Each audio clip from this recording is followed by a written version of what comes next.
জাতীয় নাগরিক পার্টি এনসিপির সমাবেশ হতে যাচ্ছে জাতীয় শহীদ মিনারে এবং সর্বশেষ পরিস্থিতি আপনাদেরকে দেখানোর চেষ্টা করছি। এই সমাবেশের মূল আনুষ্ঠানিকতা শুরু হবার মাত্র 1 ঘন্টা বাকি রয়েছে। এই মুহূর্তের যে শহীদ মিনারের পরিস্থিতি সেটি কিন্তু আপনাদেরকে দেখাচ্ছি এবং আপনাদেরকে যদি পুরো পরিস্থিতি একটু দেখানোর চেষ্টা করি যে সারা দেশ থেকে এবং ঢাকার বিভিন্ন জায়গা থেকে যে ইউনিটগুলো রয়েছে এনসিপির, তারা কিন্তু ছোট ছোট মিছিল নিয়ে জমায়েত হতে শুরু করেছে শহীদ মিনারে এবং আমরা দেখেছি বৈরী আবহাওয়ার কারণে বেশি কিছুক্ষণ আগে বৃষ্টি হয়েছে। সেই বৃষ্টির জন্য কিন্তু শহীদ মিনারে যে মূল মঞ্চ করা হয়েছে এনসিপির, সেই মঞ্চের সামনে যে লাল গালিচা রয়েছে সেই গালিচা পলিথিন দিয়ে কিন্তু ঢেকে দেওয়া হয়েছিল এবং বৃষ্টি ছাড়ার সাথে সাথেই কিন্তু আবারও নেতাকর্মীরা বিভিন্ন জায়গা থেকে ধীরে ধীরে আসতে শুরু করেছেন শহীদ মিনারে। যদি আপনাদেরকে একটু জানিয়ে রাখি যে এনসিপির কিন্তু মূলত আজকে বিকাল 3 ঘটিকায় তাদের সমাবেশটি শুরু করার কথা ছিল, যদিও তারা বলেছেন বিকাল 4টায় তাদের মূল আনুষ্ঠানিকতা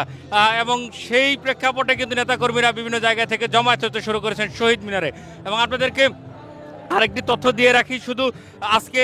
এনসিপি নয়, বাংলাদেশ জাতীয়বাদী যে ছাত্রদল রয়েছে সেই ছাত্রদল কিন্তু শহীদ মিনারে তারা একটি সমাবেশ করছেন এবং পাশাপাশি ঢাকার বিভিন্ন জায়গা জুড়ে এই যে সমাবেশকে ঘিরে যে উত্তেজনা আমেজ সেটি কিন্তু সকাল থেকে লক্ষ্য করা যাচ্ছিল। এবং আপনাদেরকে বলে রাখি যে বাংলাদেশের যে চলমান রাজনৈতিক প্রেক্ষাপট রয়েছে সেই প্রেক্ষাপটে নতুন বাংলাদেশের প্রত্যাশা এবং রূপরেখা নিয়ে আজকে কিন্তু জাতীয় নাগরিক পার্টি যে রয়েছেন এনসিপি, তারা কিন্তু নতুন বাংলাদেশের এক ইস্তেহার ঘোষণা করবেন বলে জানিয়েছেন এবং এই ইস্তেহার কিন্তু ঘোষণা করবেন জাতীয় নাগরিক পার্টির যে আহ্বায়ক রয়েছে নাহিদ, তিনি কিন্তু এটি ঘোষণা করবেন বলে আমাদেরকে জানিয়েছেন এবং জুলাই সনদের কথা কিন্তু উঠে আসবে আজকের এই সমাবেশ থেকে। এবং আপনাদেরকে বলে রাখি যে জাতীয় নাগরিক পার্টি তারা দীর্ঘ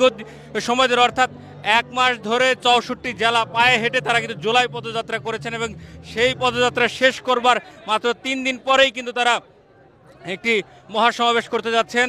জাতীয় শহীদ মিনার এবং সেখানকারই সর্বশেষ পরিস্থিতি কিন্তু আপনাদেরকে দেখানোর চেষ্টা করছি। অনেকের সাথে আমরা কথা বলেছি, তারা বিভিন্ন জেলা থেকে এসেছেন, বিভিন্ন ইউনিট থেকে এসেছেন, তারা নতুন বাংলাদেশের স্বপ্ন দেখেন, নতুন বাংলাদেশের রূপকার কি হবে তারই কিন্তু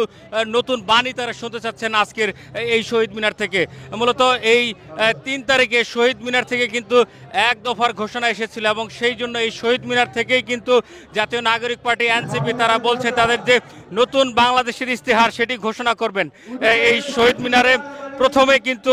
বাংলাদেশ জাতীয়বাদী ছাত্র দলের একটি তাদের সমাবেশ, সেই সমাবেশটি করার কথা ছিল, পরবর্তী সময়ে তারা কিন্তু তাদের সমাবেশটিকে ঘুরিয়ে নিয়ে গেছে শাহবাগে এবং এনসিপিকে ছেড়ে দিয়েছেন এই শহীদ মিনার। এবং আমরা দেখছি শহীদ মিনারে কিন্তু জাঁকজমকপূর্ণ পরিবেশে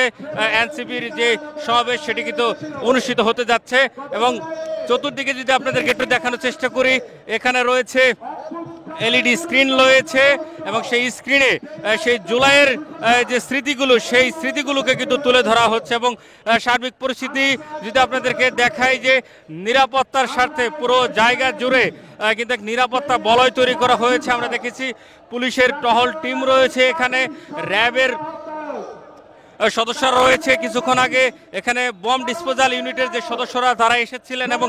ডগ স্কোয়াড টিম এসেছিলেন, পুরো জায়গা তারা রেকি করে গিয়েছেন এবং সব মিলিয়ে জাতীয় নাগরিক পার্টির যে আজকের সমাবেশ সেই সমাবেশ ঘিরে যে নিরাপত্তার প্রয়োজন সেটি কিন্তু নিরাপত্তার বলয় তারা তৈরি করেছেন ডিএমপি। এবং আমরা দেখছি এখানে মোবাইল টয়লেট তৈরি করা হয়েছে, যারা বিভিন্ন জায়গা থেকে এই সমাবেশে আসবেন তাদের সুবিধার্থে। এবং সব মিলিয়ে সর্বশেষ পরিস্থিতি ছিল এই যে এনসিপির সমাবেশের মাত্র 1 ঘন্টা বাকি রয়েছে, 1 ঘন্টার পূর্বে জাতীয় শহীদ মিনারের যে সর্বশেষ পরিস্থিতি সেটি কিন্তু আপনাদেরকে দেখাচ্ছিলাম।